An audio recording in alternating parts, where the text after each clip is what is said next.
Amanda Sidran. Leo Sidran.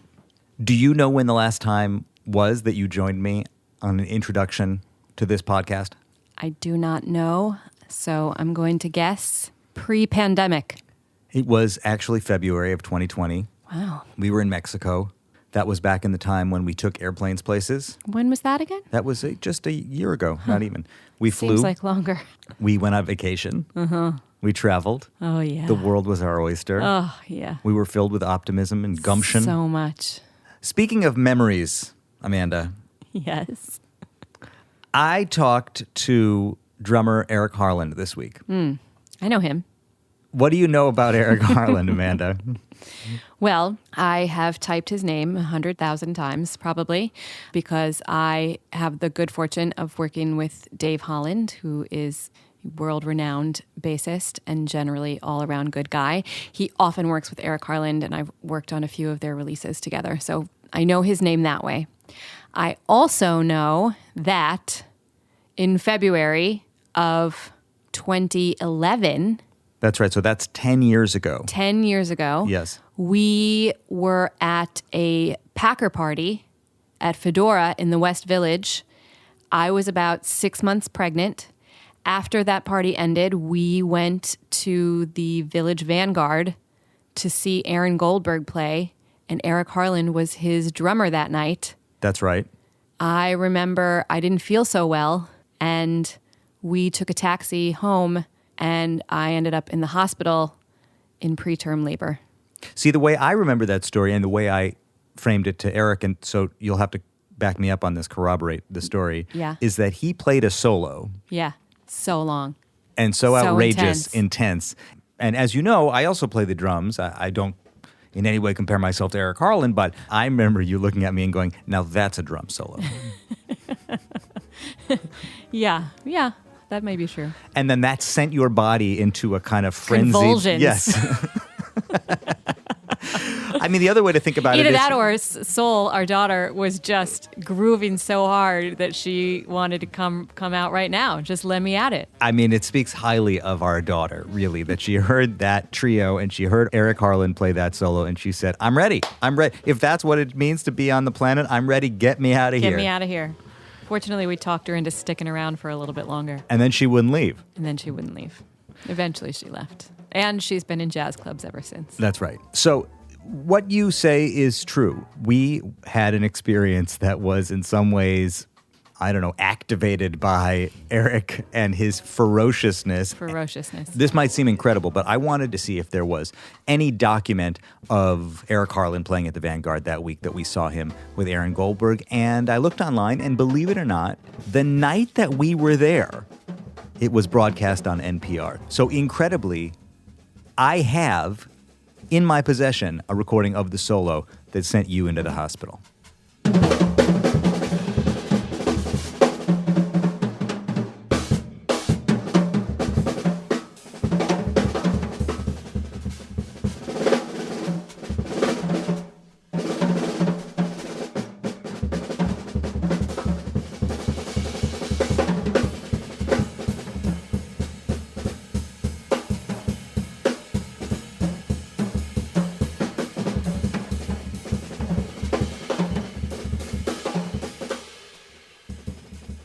When I talked to him, I realized, coincidentally, it wasn't like in honor of you going into labor or anything like that. But when we scheduled it, I looked at the calendar to see when was this event that I remembered, and it was a decade, almost to the day. Ooh. Pretty cool. Pretty cool. So we talked, and I mean, a few things I guess I just want to tell you, and by extension, those who may possibly be listening, all 17 of you. Lay it on me. A couple things you need to know about Eric Harland. He came from Houston. He went to this high school in Houston, HSPVA. Beyonce went there. Robert Glasper went there. Jason Moran went there. I talked to him earlier this year about that same school. Our friend Alan Hampton went there. Chris Dave, the innovative, funky, hip-hoppy crossover drummer, went there. Kendrick Scott, another incredible drummer, went there. Mike Moreno, the guitar player, went there. Walter Smith, the saxophone player, went there. This is a school that in a short amount of time generated a huge amount of jazz musicians. He belongs to that generation. He also went through a period, he'll tell us, so I don't need to tell you too much, where he thought maybe he wanted to be a minister. He came to Manhattan School of Music in New York right out of high school. Then he went back to Texas and became an ordained minister. Then launched himself on his trajectory that we know as this great drummer. What a great story. Unbelievable story. And I think that that's kind of what I want to tell you about this conversation. Sometimes when I talk to musicians like this who are so prolific and have worked with so many great artists and made so many great records and have left such a big stamp, I feel intimidated and overwhelmed, like I'm supposed to somehow ask some specific questions. You know, like somebody's going to be listening going, why didn't you talk to him about Kurt Rosenwinkel? Or why didn't you talk to him about Josh Redman? Or why didn't you talk to him about this or that? And the fact is he's played with so many people and he's made so much history that it's overwhelming. And instead, in those situations, I remember feeling this way before I talked to Chris Potter, the saxophonist who also works a lot with Eric Harland. And Dave Holland. I remember feeling a similar way, like, oh, I think I have to be specifically prepared. And what I realized is somebody else can do that. What I can do is just lock in with the person and be in the moment and just experience that hour of space and time with them. And Eric and I went there pretty quickly. That's what he does. He goes into the space. He goes into the zone and he locks in. He's really interested in meditation and in mindfulness, and you can feel it from him. So what this conversation is kind of just an hour of us going into this zone together. And he does tell incredible stories. You know, I'm sure there's a lot of stuff I missed, but what I got is like really stunning. He was such a joy to talk to. Sounds like a good hang. I don't know if people can't see the look I'm making, but I just want pride, swelling pride and joy to be married to you, you incredible person. Amanda, let's do the housekeeping. Let's do it. Where should people go if they would like to visit the archive, sign up, subscribe, get involved, and check out all the previous almost 200 episodes? 200? Boom. Thirdstorypodcast.com. It's so not true. It's third-story.com. It's third-story.com. That's correct. That's where you go to sign up, subscribe, get involved, check out the archive, hang out. As I often do, I have curated a Spotify playlist of some of my favorite Eric Harland recordings, and there's some videos also that are related to our conversation. Once you've been thoroughly immersed in the experience at third-story.com, not that other address, then you can go to patreon.com/thirdstorypodcast. Why should people go there? Put your money where your mouth is. Put the jingle in the pocket. Put some jingle in your tingle. That's where you can go to get involved on a deeper level. On a deeper level. Please fund these deep and interesting conversations. We're self-employed people. When you go to the hospital with preterm labor, you know, we're paying out of pocket for that. Out of pocket, my friend. Amanda, thank you for joining me. Anytime. I hope it's not another year, honestly. We'll just have to wait and see. Without further ado, here's my conversation with the great Eric Harland. Eric Harland, 10 years ago, I can't believe we're having this conversation right now because when we set this up, I went to my calendar to check to see when this thing was that I want to tell you about. And it was 10 years ago this week. You were playing at the Village Vanguard with Aaron Goldberg. Oh, my goodness. I went to go see you play with my wife. She was 6.5 months pregnant. Wow. You played a solo that literally sent my wife to the hospital. What? We went home that night and she started to go into labor and it was too early. She had to go to the hospital and they had to stop her body from delivering this baby prematurely. Wow. We always joke about that drum solo that sent her into labor. And man, when we set this up, it was like it's 10 years almost to the day. It was this week 10 years ago. I just looked it up. What? Oh, my goodness. Okay. Hey. I guess it was a good night. I guess me and the boys we were in festive spirits, I love those guys, Aaron and Ruben. Oh, man, the family. Now you got me kind of missing live shows. I've been doing lately is, repairing the washing machine and shoveling the driveway, putting new faucets on the sinks. I was like, I'm going to have to update my resume. You don't live in town, right? You live outside of the city, right? Yeah, I live in PA, man. I'm out of here in the trenches. I'm in the woods. It's nice, too, because, one, I get to look at this beautiful snow. And I know it's not going to get all, mushy and nasty in the next couple of days and stuff like that. So it's wonderful, just in the forest, in the trees, just with the fam, man. We're having a good time. For somebody who spent so much time on the road, what is it like to be home for so long? Man, honestly, that's my speed. Being on the road wasn't my speed. Like, I was doing it and I was maintaining it because, it was paying the bills. I mean, more than just paying the bills. I got to get past that. It's funny, you get older, all you think about is, I got to pay these bills, But you forget about the reason why you really went out there to actually play music is because of the passion and the love and the connection with the people and all that. I've enjoyed being home because a lot of my time has been spent away from the family. Yeah. My kids are 20 and 18 now, and I'm like, where did that time go? So now just having a year to be around them has been special. The conversations, the questions they may have. I'm home and, I'm available. Yeah. It's not like this weird, well, daddy's off the sound check. I'll FaceTime y'all later kind of vibe. And then later never happens because you get tired. You got to go to bed because you got a 5:30 lobby call, It's been really great. I've caught up on a lot of sleep. Tons of sleep. Oh my God. I mean, I'm averaging 8 to 10 hours every night. For a while, it felt weird to feel so rested because it was like my body was like, where's all the panic? Where's the anxiety? Like, where is the hustle and the bustle? Like, the need to move? Like, it all just went away. I did miss it a little bit. I'm kind of like a high energy person, even in my, mellowness. So what I would start doing was just, developing like a workout routine and just finding stuff to do around the house to kind of keep me busy. But I never got bored. I never got to this point to where like, oh my God, I'm frustrated. I'm at home. I can't do anything. It's like, I just go practice. I go down, in the studio, play the drums. Man, that's it. That's a hang, it's a vibe. So you posted a video on your Instagram page, I don't know, a couple months ago, of you as a 15-year-old playing some bebop drums. Uh-huh. Now, there's a lot to unpack in that video. Yeah. Part of it is your physicality, and part of it is your playing and your whole vibe and your demeanor.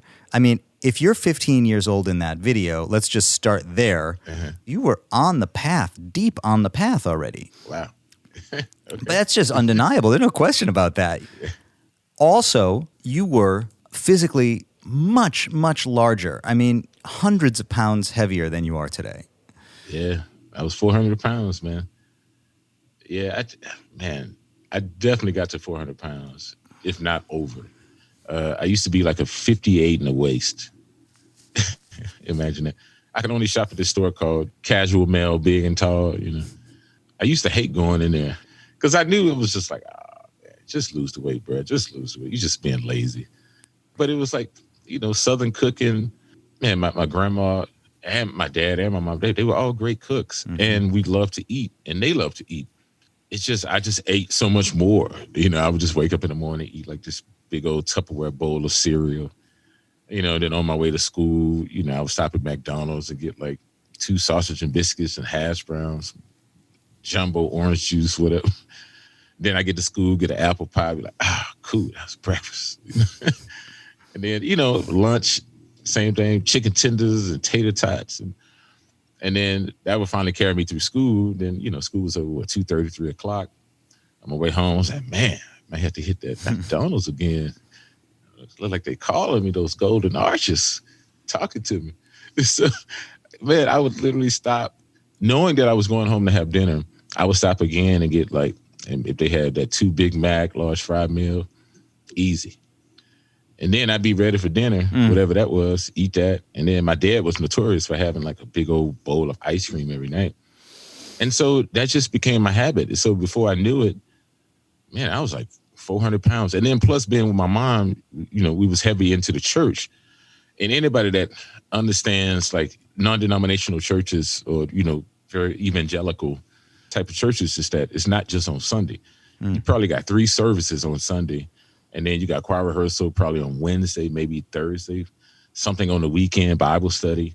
So you always out late. And then being out that late, it's just the habit of, after service is over, everybody's hungry. So you go to Jack in the Box. It's always fast food, always fast food. I don't know why. And if Jack in the Box was closed or something like that, everybody hosts up at Waffle House or Denny's. And it's just, all that food is just so packed with calories and sodium, everything that's just not good for the body. So I knew I had to make a decision. And fortunately, a lot of that decision was made for me by being able to go to MSM and come to New York, because I was no longer in that same pattern. Mm-hmm. And that's what happened. It was like, oh, I had to walk everywhere. And it kind of started the year before. Like, I started making a conscious decision. So by my senior year, I did start to lose some weight. And then the rest of it just fell off when I got to New York. I wasn't eating like 12 times a day. I was maybe eating twice. And then, I really got into, spirituality and meditation. Couple of years I was at MSM, I was at the Union Theological Seminary, which led to me going to the actual Houston Baptist University to study seminary theology there after Manhattan School of Music. So I got into this thing about fasting, and man, I would go like a week without eating just to try. I mean, it was horrible for my body, but I was young, and I was like, oh, let me try this out. And it was great. It was fantastic. Watching that video of you at 15 years old and 400 pounds playing those great bebop drums, I felt there was a part of you that was very in control of your instrument, of the music, and then there was another part of you that was totally in chaos and out of control when it came to your body. You had some sense of discipline and some sense of being totally undisciplined. I mean, it at least seems like you were disciplined when it came to the music. Yeah, well, again, I grew up in the church, and that's all I really knew was the drums. I mean, funny, I actually started as a piano player, but my mom she was so, I don't want to use the word controlling. She was a perfectionist in her own way. And piano is her instrument. So for her, she was like, well, if you're going to play piano, you're going to have to learn the way I learned, basically. And then I just don't learn like that. She was very disciplined. Like, you got to learn these scales, and you got to sit here and play the scale till you know it backwards and forwards. I was like, I'll get to that. I just don't even know if I like it yet. And so I just wanted to play around with the instrument, hear the sound, maybe come up with something different. I don't know. I was just trying to figure out some ways of what to do. But anyway, long story short, I just said, forget that. I'm just play the drums. Because, when I started playing the drums, she didn't know if I was practicing the right thing or not, because it was just all sound. But I was just surrounded by drummers, my whole life. And then I was fortunate to be with, one of the world's best drum teachers, Mr. Craig Green, who not only taught me, but he taught Chris Dave and this other drummer, Mark Simmons, Kid McScott, Jemiah Williams, like the whole tandem of drummers coming from Houston. So we had this community even then, because we all went to the same high school. And Chris and Mark Simmons, they were like older than me. So they kept me honest. When I sounded like crap, they would be like, dude, you suck, man. You need to come on, man. And especially Mark Simmons, man. Mark Simmons, he would set up 2 drum sets during school, embarrass me daily. Like, he would just be like, let's go. And he would just start playing all this ridiculous, crazy stuff around the kid. And he would be like, come on, man, what you got? And I was just like, I don't got that. But doing that is what made me better. It's because we pushed each other. And even to the point that I started to get good, and I would go back like, yo, what you working on? What you doing? Don't get lazy. Don't get slothful. Like, let's go. What you got? And that kind of motivation always pushed us for reasons we didn't know why we were trying to do that for ourselves, but it just opened the horizon for us. And then next thing we know, we all became like traveling, musicians playing with various bands. And then that started to kind of cave out the pathway of the direction that each one of us took. Like Mark Simmons became more fusion. Chris Dave was like, hip hop guru. And then for me, it was jazz. Like, all of a sudden, I got called by all these jazz artists. And I'll be honest, I only knew one album, maybe 2 albums, when I was a teenager. It was, John Coltrane's Love Supreme, and then Miles Davis Quintet Live at the Plaza. Like, that was it. So I knew Elvin Jones and Philly Joe Jones. And then yet, all these people are trying to get me to come in. And so I had to really get my stuff together. Thankfully to, cats like Wynton Marsalis that pulled my coattail, was like, man, you need to check out some more stuff so that your vocabulary can be more expansive. Otherwise, you're going to have limitations on how to communicate on the bandstand. And you're going to limit the bandstand. Like, people not going to feel like they can exist inside of your beat. And I heard all that. I just went to work, man. Whatever I could get my ears on, I just started listening. And he was right. And everybody, if you open to the cats out there that's willing to give you some advice, even if it might hurt your feelings, just take it in. Don't take it personally. It's like there are some people out here that really do care about the music that enough that sometimes who you are as a person, if you're just respecting the music, it's a problem to them. Like for me, no. I love people. It's like you sound like how you sound. Cool. But I do respect the information that they had to give to me that helped me get my stuff together so that I could be who I am today. Yeah. We should just, before we move on from that time in your life, just settle in and appreciate what you said and also what you didn't say about that high school, about HSPVA, because Chris Dave, Mark Simmons, you, Kendrick Scott, all came out of that same high school in a short amount of time. I mean, I think there's an argument to be made that contemporary drumming would not be the same on many levels, certainly in the jazz space, if it weren't for that generation of players. Yeah. And that's just the drummers. We're not even talking about Mike Moreno or Robert Glasper or Jason Moran or Alan Hampton or James Francis or Walter Smith. All of these jazz musicians on their various instruments who came out of that same scene. Yeah, that's true. Throughout the years in different cities at different times, there have been these pockets. DeSable High School in Chicago in the 1950s, the High School for Performing Arts in Philadelphia in the 1980s. Yeah. There are plenty of examples of these pockets of players who come out at the same time, influence each other, and then go on to influence the world at large. And I've always wondered, what does it feel like inside one of those generations? I mean, are you aware of how special it is when it's happening? No, it was just, man, we had Dallas too. And that was the thing. I think our friendly rival, I should say, was Dallas had their own version of a performing arts high school as well. That's what Rahul Grove went to, Erykah Badu. I mean, and then whoever didn't go to that high school came to go to North Texas. You got all the cats from Snarky Puppy, Spud. Come on, man. It's just like, even Corey Henry, like all those guys, it just became a Texas thing. Even if you wasn't from Texas, just coming through vicariously, we all just, I don't know, you just fell into this pond of creativity. It was like, oh, we got to do this. And you can hear it. You can just hear it. Like the passion, the attention to detail, making sure that it not only sounds right, but it got to feel good too. I mean, it's just so many great artists that I feel like just been touched by the Texas soil somehow. And I don't think any of us really know what it is. And it's often funny to even lay claim because none of us are trying to move back. Yeah. Go back and visit. But it's like, no, I'm cool. But somehow, I guess maybe because there was nothing else to do, it was the only thing maybe interesting at the time. And it had a sense of community that maybe brought people together.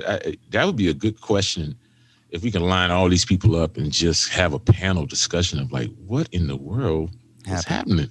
Because it is special and it is unique. And sometimes I think it's even too unique. A lot of us have a hard time even setting up natural collaborations. Like, I feel like if we did, it would just be great. Like, I don't even know why me and Jason don't play even more. Yeah. But I think at a certain point, it's just, each other's music so well that maybe the mystery of growth gets lost. Because, I mean, Jason could play with his eyes closed. And it could be all improvisational music. And I feel like we would lock up 90% of the time, which is crazy. But, then you play with somebody else that you've never played with before, and the lockup is not the same. So the search of discovery becomes invoking. Like, you're like, oh, man, okay, I need to figure out how to make this work. And maybe that's what adds to growth. So maybe there's a good reason that we don't play together as much as, maybe we just get bored. I don't know. These are some good questions I've been thinking in my head. Well, I spoke to Jason Moran earlier this year, and not surprisingly, your name came up. One of the things that he said was that when he got to New York, and I think he got here a little bit ahead of you, and he heard the drummers here, he was thinking to himself, man, wait till my friend Eric gets up here. And I think what he was saying is that there was something happening, especially in the rhythm sections in Houston, and he had already played with you, and the level was very high in high school. Oh, man. Yeah, man. I mean, case in point as to how killing he is. I felt the same way. I came to New York. I was hearing people play piano. And I would go back to the dorm room and I'd be like, bro, man, you got to come out to this jam session, man. I need somebody that's hearing something. Yeah. He was just like, nah, man, there's some cats out there. I was like, well, I don't, maybe I'm biased, but I'm not hearing it. So maybe if we go together, I'm not out there by myself. And eventually he started coming because Jason thing is that he just wanted to be in his dorm room playing video games and just listening to records, which was very wise. I was more like, I got to be in these streets. Like, I felt like just being in New York is when I felt like I had made it. I was like, oh, this is it. Like, it wasn't anything more that I wanted. Like, I'm in New York. My feet are on this Manhattan soil in which the greats of John Coltrane, Charlie Parker, Cannonball Adderley, Charles Lloyd, Sonny Stitt. I mean, everybody. McCoy was driving taxi cabs. I was like, this is it. Elvin Jones, Art Blakey. This is, I'm home. So, I just took it to that. I wanted to just go out to the, to whatever clubs that, would allow someone at 18 to come in. Fortunately, it was Smalls because during that time, Smalls didn't have a bar, so it was cool. And so I would just go in and just check out the jam session and hope for a chance to sit in and get a chance to play. And then the beautiful thing about that is that by that time, this was like around 93, 94. Yep. Bradley's had closed. And so a lot of the legends were just looking for another spot to go, and Smalls became that spot.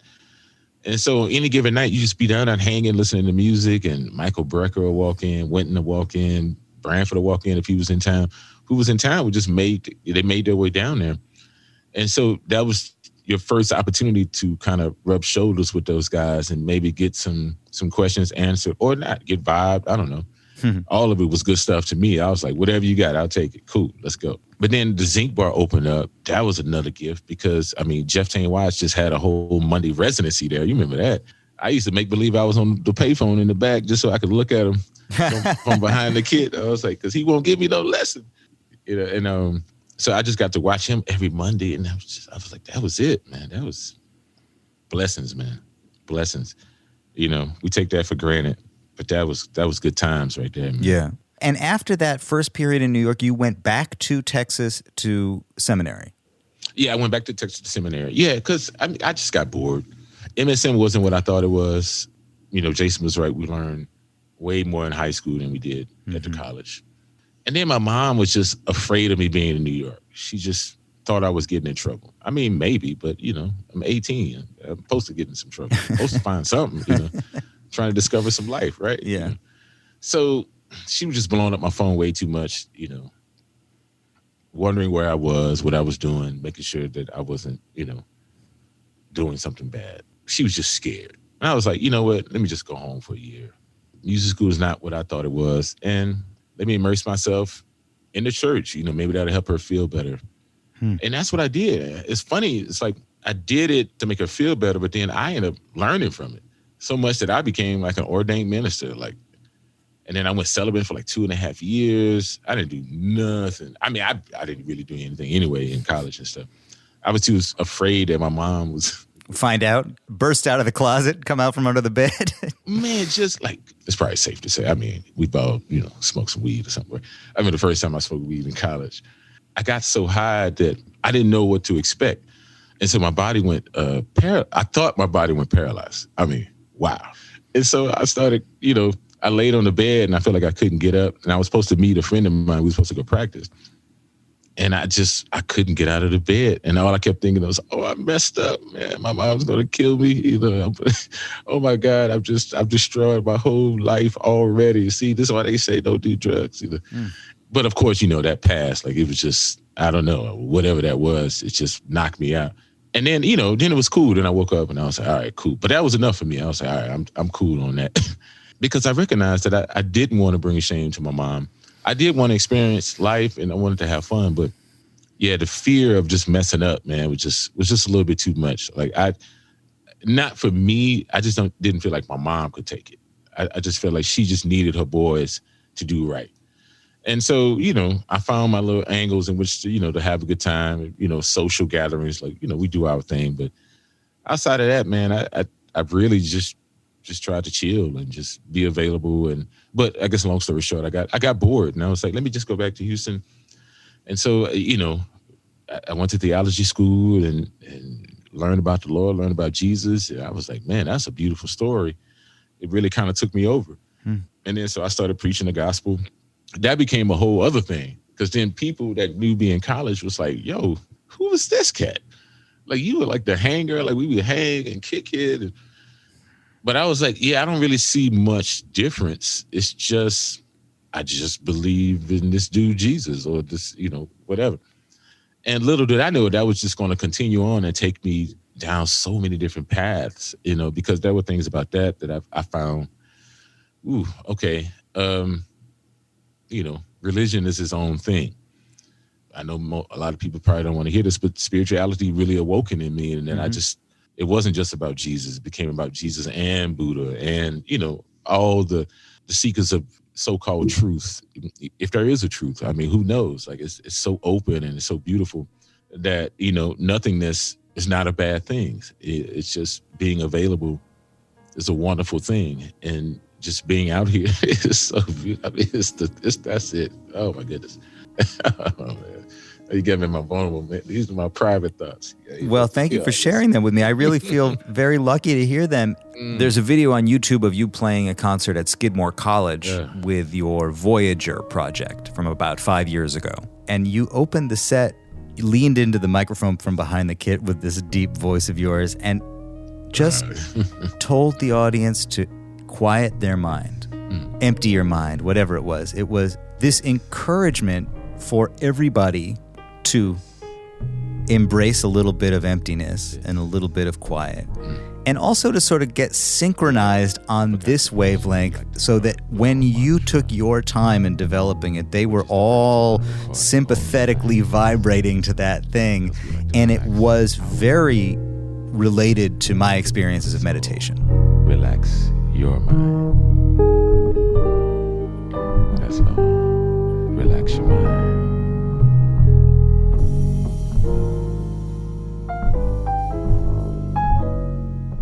I feel like we all borrowing from the magical theme of, the current that exists. Like, that current is there. It's just whether you want to be on the wave or you want to look at it and judge and have an opinion about it. Ooh, it's beautiful, man. Like I said, those are like my private thoughts. Me and my wife, we talk about this all the time.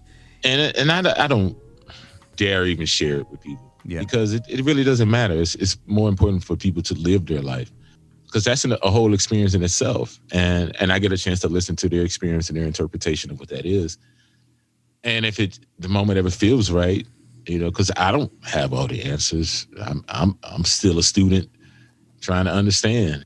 Well, you said something a minute ago about how as you started to pursue ministering, it didn't feel so different, if I'm understanding, from playing, that they felt like they were actually kind of part of the same process. Yeah. And that reminds me of another technique that I've seen you talk about that compares playing, interacting, interjecting in a musical setting to conversation. That playing is a lot like talking. And actually sometimes you try to approach the way you comp or the way you interact as if it was words, Yeah. And I loved that also because it gave me a sense that we're here to demystify this. All we're doing is having a conversation. That's all it is. That's it. It's just conversation, which goes also back to, all the greats were correct. It was like, if you don't have enough vocabulary, it's going to be hard to conversate with those that you're playing with. Yeah. And a lot of times that doesn't make sense because you're like, well, I'm anticipating the beat, I'm swinging, I'm comping. Okay, the hi-hat is on 2 and 4, bass drum is doing a little flutter thing, maybe 4 on the floor, Okay, so what part of this is the communication? Oh man, that's the best question ever. Because all of a sudden the space opens up. You don't just hear what you're doing, you hear how it affects the room, like everything else. And so then you start to hear the space between the notes, which was something I had never heard before. I was like, wow, oh, okay. Just that space alone allows something else or nothing. But it supports, it's a foundation of what's happening in that moment. it's like matter and antimatter. In order to have matter, antimatter has to exist. So in order to have rhythm, there has to be anti-rhythm. Like there has to be something on the other side of it. So when you can respect both, wow, you're like, oh my goodness, this is communication. And that's when everybody just starts to wake up. Like everybody that you're playing with, you're like, they be like, oh man, I'm heard. They hear me. Like it's just, I exist. Then in that moment, then you go. That's it, man. I want to talk a little bit about your sound though, because I mean, what we're talking about is pretty esoteric, but there's also some really specific aspects to what you do, and it's easy to get carried away in the sort of high level stuff. Absolutely. I think anybody who spent any time with your playing could probably identify you pretty quickly. And that's kind of saying a lot for a drummer. I think there are certain instruments that lend themselves to being like really identifiable quickly, and then others, there's a lot of great drummers who it's harder because the ride cymbal sound for a lot of people is kind of standard and the drums are set up in a kind of standard way or whatever. And some of it maybe happens in the setup and then some of it happens in the ride feel and some of it happens in the total concept. And yours is like it's a whole unique set of conditions that you set up when you play. I don't know if I hear it in the same way. I think the lineage aspect for me is that I'm thinking about all of those drummers when I'm playing. And at first, it didn't make sense. It was just the attempt to try, I tried my hardest to sound just like Jack DeJohnette. I tried my hardest to sound like Elvin Jones, to sound like Philly Joe Jones, Even though I didn't have the information like a lot of drummers now, like you could just go on YouTube and pull up some videos and you can actually see the mechanics and really get a feel for the personality because you have visual now. Versus for us, our generation, everything was audible. So that was definitely part of it.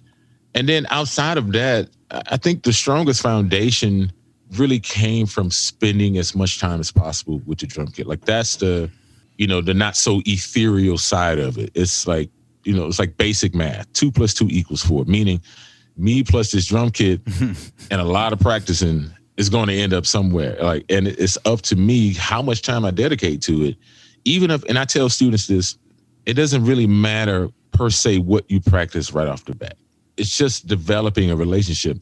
Through the practice, you start to identify and get a sense of who you are in relationship to this instrument. And then the more, and it could be basic stuff like just how high you want the seat, where the placement of the cymbal is, how you want to hold the stick. Like it's all of these kind of basic things that I could, maybe they're not so basic, that helps shift your comfortability, and 2, whether you can, even at a certain point, access the next level of information. And I call it the next level of information because at a certain point, like I said, you move past understanding that it's just 2 + 2 = 4. You can start working on some different equations. You can add a little bit of X plus Y, derivative of something else. And then it's like, that becomes a whole nother experience.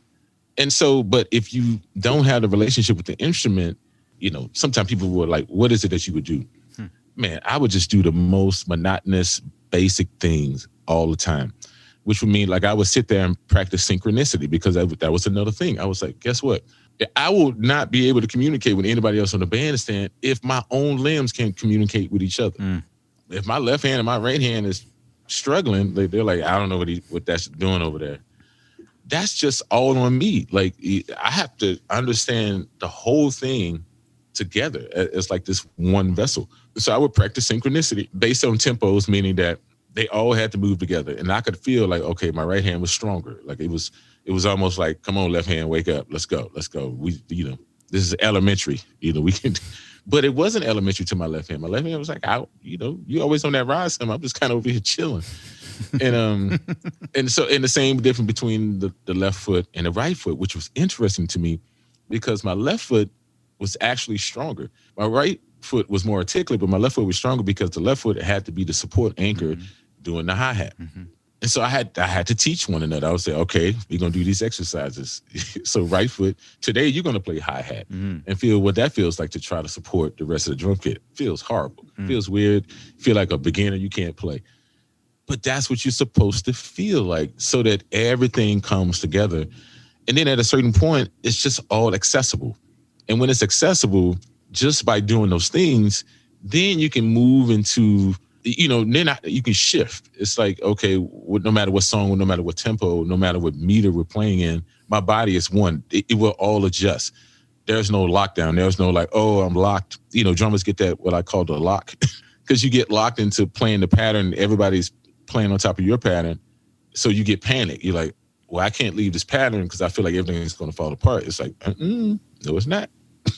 If you don't know that from experience, then the lock got you. You're just sitting there like, oh my God, I don't know what to do. It's like I'm frozen in time. I'm just waiting on this song to be over. And so, I always be like, for things like that, I always say practice free. Just set a metronome. And there's a lot of brain activity. I mean, man, shut me up anytime. I just be rambling. No. You got me thinking about a lot of things, but keep going, please. There's a lot of brain activity there's a lot of brain activity, but there are a lot of things that the brain is naturally understanding on its own. I learned this from a great tennis coach. Me and Aaron Goldberg had this conversation a bunch of times. I found it interesting that tennis coach was like, he's like, you think you learn tennis while you're sitting out here taking a tennis lesson? He was like, no, you learn tennis when you go to sleep. And this is like the rest of your body, has a break. And it's like your mind is talking, your brain is actually talking to your muscles.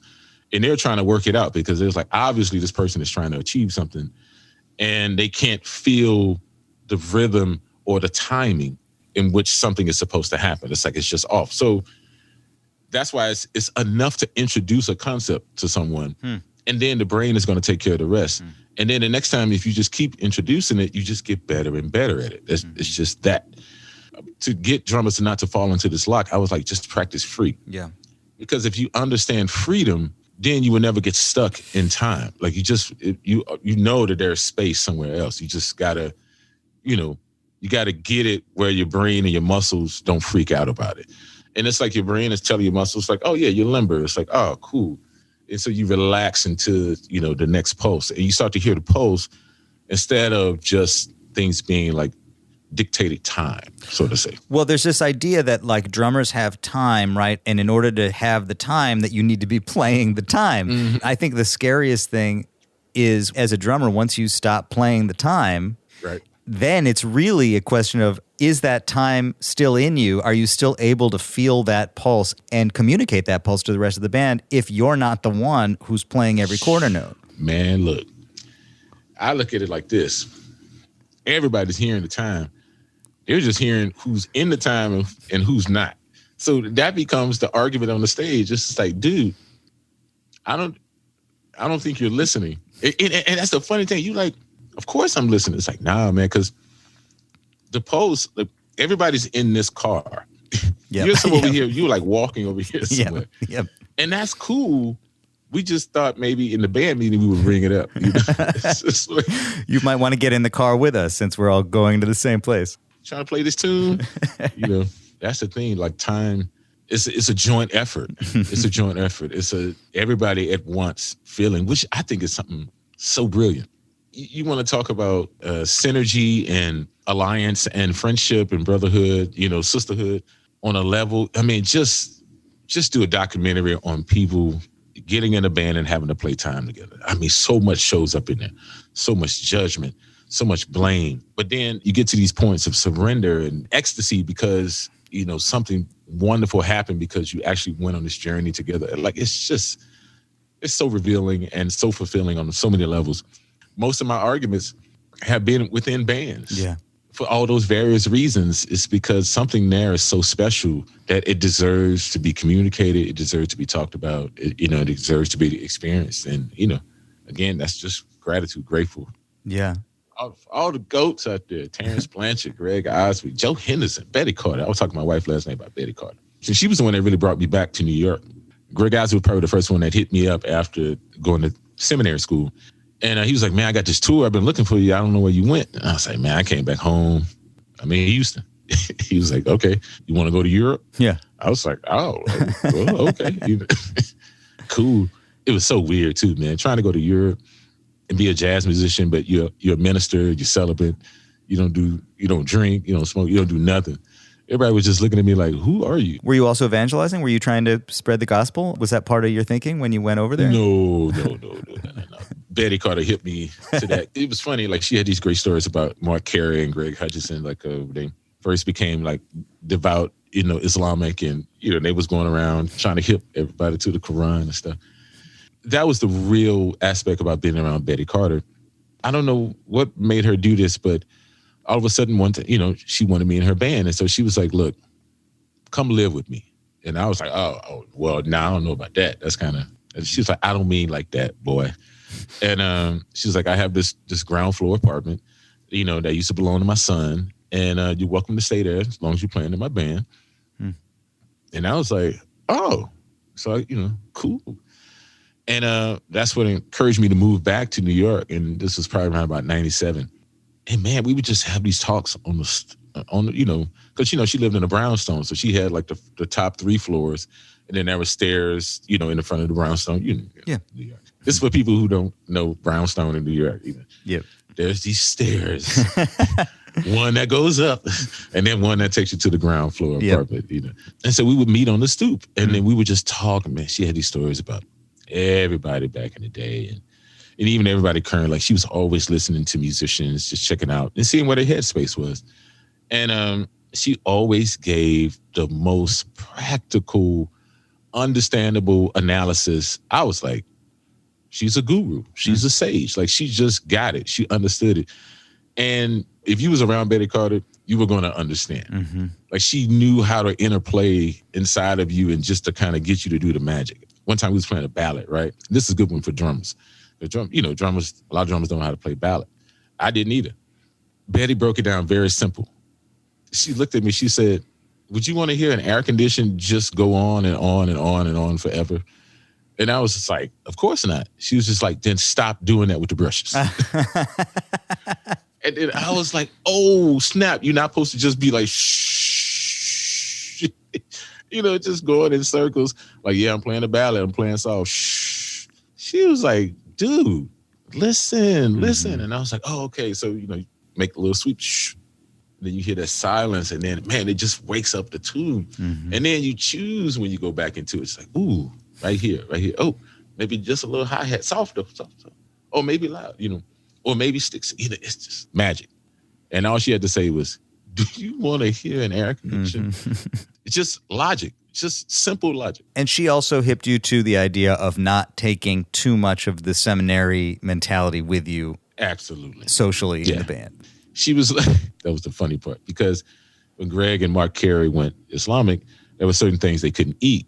And then, so she loved making fun of them on the road when they would go to certain places and there was no food for them to eat. And she was just like, look at y'all, just starving for reasons you don't even understand the need to starve for either. And I was like, Betty, you cold. You so cold. But I love you though. You so cold. Yeah, I just, it was something that I kept to myself because I wasn't 100% sure. I just, it was still fairly fresh to me too. I'm a young mind, 20, 21. What do I know?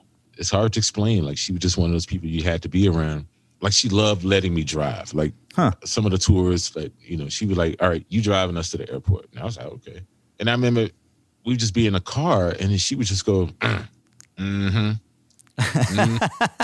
I'd be like, why is she doing that? And then one day I just asked her, I was like, yo, what's up? She was like, oh, you can tell a lot about a person by the way they drive. Oh. And I was like, oh, okay. And it's true. I mean, it seems so weird, but not so much. The thoughtfulness and the way you consider it about other drivers, safety protocols. What are you paying attention to? How is the passenger reacting to the way that you're driving? Or do they feel safe? Or are you just one of those people that's just like, it's my car.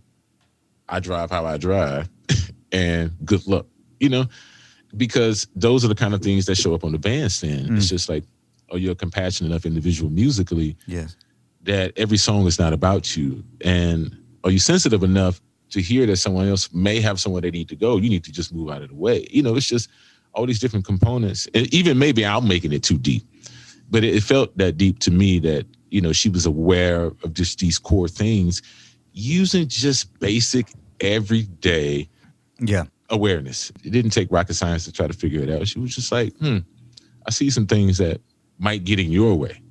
Yeah, right. To this day, I'm grateful. I mean, McCoy Tyner too, man. McCoy, he would just take care of you on the bandstand. You said earlier you had 2 records. I mean, when you first started getting called to play jazz gigs, and high school. Yeah. You knew 2 jazz records, and one of them, McCoy is playing on the record. Absolutely. And 5 years later, 7 years later, not too long later, there you are playing with McCoy, one of the first people you knew about. Man, that was, in theory, we say it was a miracle. Metaphysics at its best, think it and it shall be, love it enough and it'll show up at your doorstep. So many books on that. But in actuality, what really happened was Betty Carter, we got a chance to open up for McCoy in Lebanon. And it was at this jazz festival. And it was there. And I think McCoy even had it mixed up because he came to my high school and he did a master class. And for some reason, when he heard me play, he wasn't too far off, but the drummer that he played with in the master class was my bro, Mark Simmons, who was killing, So Mark Simmons left enough impression on McCoy and me as well.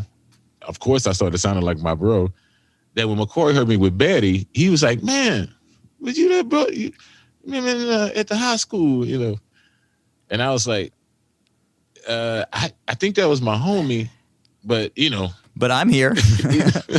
Right. Like, But then that was it. That was just the whole, because, what's his name? Avery Sharp and Aaron Scott was playing with him at the time. And, that was his trio. They were doing their thing. And so time passed. So that was around about 98. But then, around 2002, so 4 years later after that, yep, I get this call out of the blue. Man, McCoy found out a way through somebody, got my phone number. And it was a rough year. Some things happened, September 11 had just happened. And then, things were slow, kind of like down, the virus, like you just don't know. A lot of uncertainty. My son was just born. My son was actually born September 7th. So it was like 4 days before 9/11. And, we had came back home and we was just like, yo, we got to move. That was prompted our move to move to PA. Like, we want to be close to New York, but not that close, just in case something else jump off. Yep. A little safe distance away. But yeah, I got this call like in the middle of the day, it was just like a New York number. Then you wasn't really screening your calls to voicemail. It was just kind of like, you answered and it was, Harland, Harland. I was like, yeah, it's Eric Harland. Hey, man, it's McCoy Tyner. You busy next week? And I was like, man, I froze. And he wasn't even trying to offer me the gig then. He just said, I just want to play. Can we just do duo? I'm going to get a recording studio room where we can it'd be piano and drums. We just play. And he tried to pay me to play with him. I was like, you don't get any sweeter than this right here, man. I was like, he was just like, man, you gave your time. You deserve to be paid. I was like, bruh, the payment was in everything that you played. And then, that just became our relationship. He was just like, man, I need to weigh this out a little bit more and, see if there's some changes that I can be made. But I see a future of us playing together. And I was thankful at that. I was like, cool. And lo and behold, man, it happened. Like I got the call, from his management. It was like, all right, here's the tour. Can you make it? I was like, absolutely. And that's how I got a chance to meet Bobby Hutcherson. I was just like, oh man, this is not happening. It was, man. It was so beautiful. I got so many stories about it all. I mean, all the greats have a different, unique story in their own way. Yes. Charles Lloyd. Oh, man, I got way too many stories about Charles. But Charles, he's a sage, man. Charles was the first person that I would honestly say that taught me patience because, I think we all have always been in a rush and in a way really desiring to make an impact so fast about certain things. And Charles was just like, man, the universe don't care about that, right? and I was like, okay, I get that. He was just like, well, it doesn't really matter whether you get it. It's like, it gets you.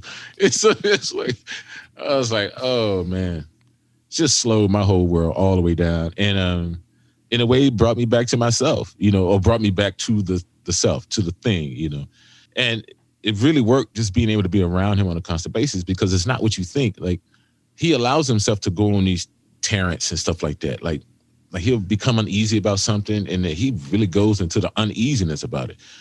And so naturally you want to be like, man, what was all that spiritual stuff you was telling me about? Like, why are you getting all worked up? He was just like, oh, you still not free yet. Okay. And it was just like, wow, I'm still sitting here judging stuff. It's just magnificent, man. You pinpoint and you're still trying to craft a rule book, a guideline for people to follow, not understand, just like music.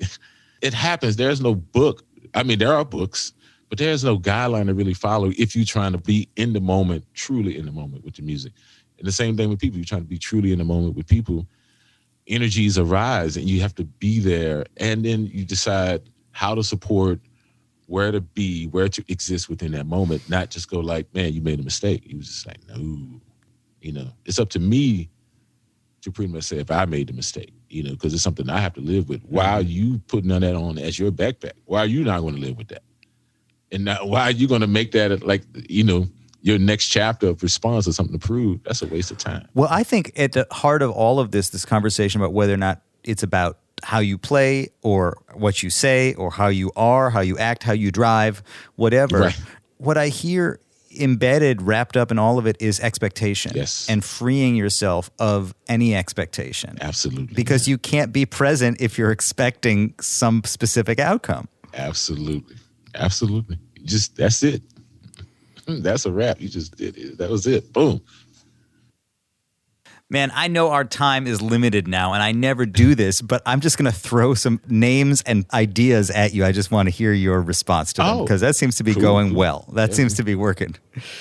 Because it seems clear to me that all of the people that you have really spent serious time with have impacted you, and that you have really thoughtful impressions of them. Yeah. And particularly the older generation. So maybe you can tell me a little about your relationship with Dave Holland. Man, and what's funny is that's probably one of the weirdest relationships I could try to explain. Like Dave, he's everything that you would think of an air sign. As earthy as he is, his earth is in the clouds. And he really walks with no judgment. Or if he has one, you would never know that bad boy. It's just like he's so pure in his own way that it took me a while to just think like, man, what is his angle? Like, cause you tend to think everybody has an angle. Like you spend enough time with him, you're like, man, what is this about this cat? Yeah, he's just Dave. And I think that in itself is what describes Dave Holland. Like he's just Dave. Like he doesn't try to be anything else except for himself. Mm-hmm. And who he is just this energy that just is in the clouds. It's there for you. It's totally supportive, totally, does all the considerate things, but he's just available. He's available. Like you bring in some new music, he's like, all right, cool, let's play it. And you're like, okay, cool. Like most people, you're like, really? Man, I only got so much time and, I want to get some food in or something. Like Dave, he just allows himself to be there. And, it's just so funny. I wish there was so much more I could say. But that's the deepest aspect about him that I've learned to appreciate. And I feel like that's what helped us lock together even more on the bandstand, was that he just goes. He anchors, but he has a way of anchoring the music, but at the same time, like he can flow with you. And there's just no direction that just really doesn't make sense. And he does that rhythmically and harmonically. Because, I'm not throwing harmonies at him, but, I've talked to like Lionel, and Lionel be like, man, that harmonic line that he walked, like it just walked right through the progression as like he knew or was even leading me to the next progression. I was just like, man, that's why he's Dave Holland, man. Yeah. Well, I know, I hear what you're saying. And part of it is like he is as nice to play with as he seems like he is as a person, Absolutely. Like he's one of the few people that still he don't even waste his time trying to text, like he'll call you to ask you the question that he wants to call, just to hear your voice, says a few things, and then he's cool. He don't try to hold you all day. He's just like, man, just checking in, just seeing how you're doing. Obviously very comfortable with who he is, and he just walks that walk. I spoke to Chris Potter a couple of years ago, and your name also obviously came up. And, one of the things I just noted to him is that it seems like you have been really important on his journey. Like as he's sort of putting projects together, whatever, 9 times out of 10, if there's going to be 2 musicians on stage, it's going to be him and you. If there's going to be three, it's going to be him and you and another one. But it's like he really enjoys the dynamic between the two of you. Yeah, I don't know, man. It's again, that was one of those things that was just special from day one. You know, you just know when you like somebody.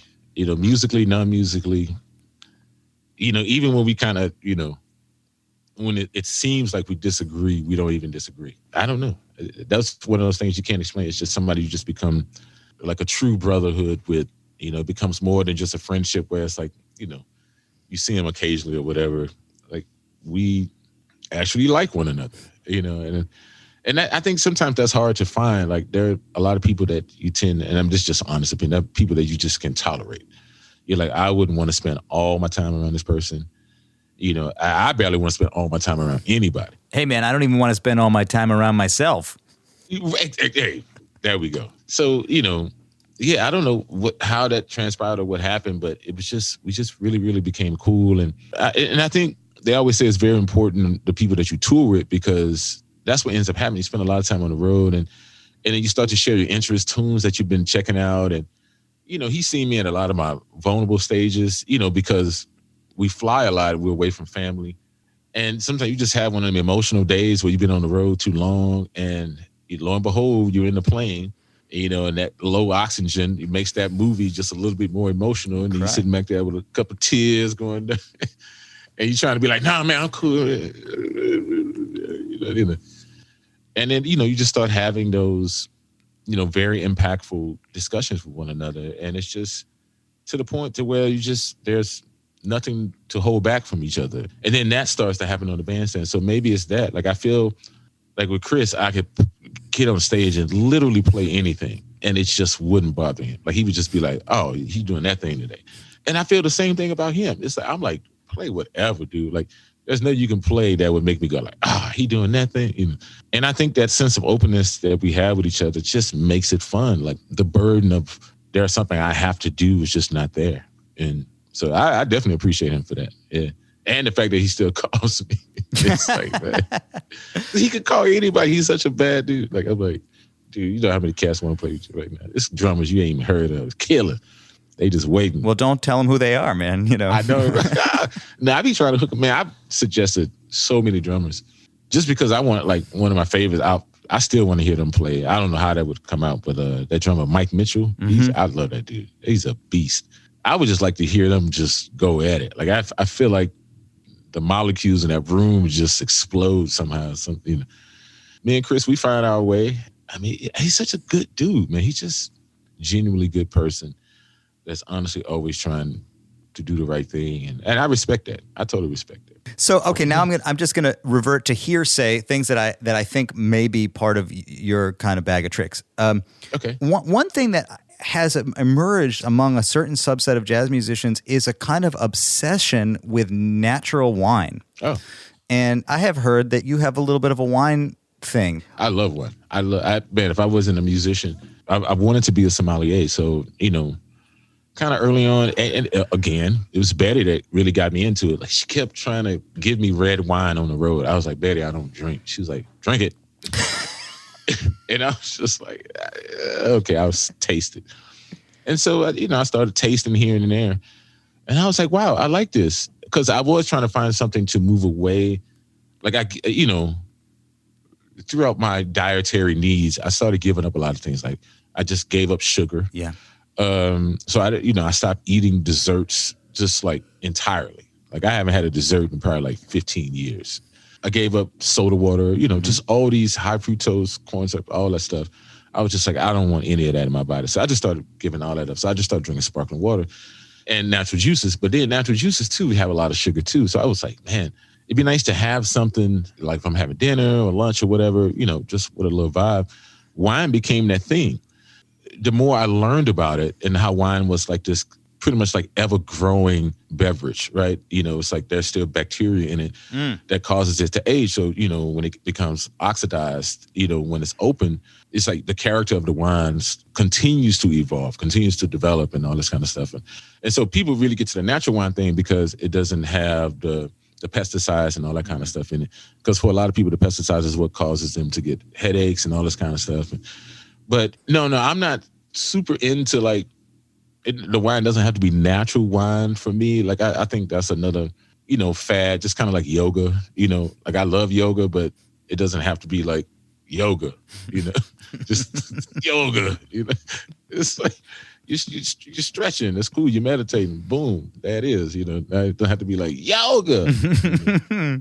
Doesn't have to be the natural thing. Yeah. Wow, you got pesticides in your wine. It's like it's cool. Okay, But the guys who do it, like Ben Street, man, Ben and Mike Marino, those guys are. I thought maybe Matt Penman would have put you onto it in the James Farm days because I know he's a deep natural wine guy.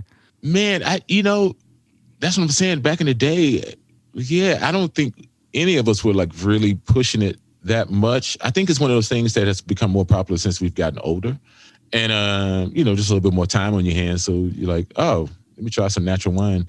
To be honest, I think the person who brought even the idea of natural wine to James Farm was Aaron Parks.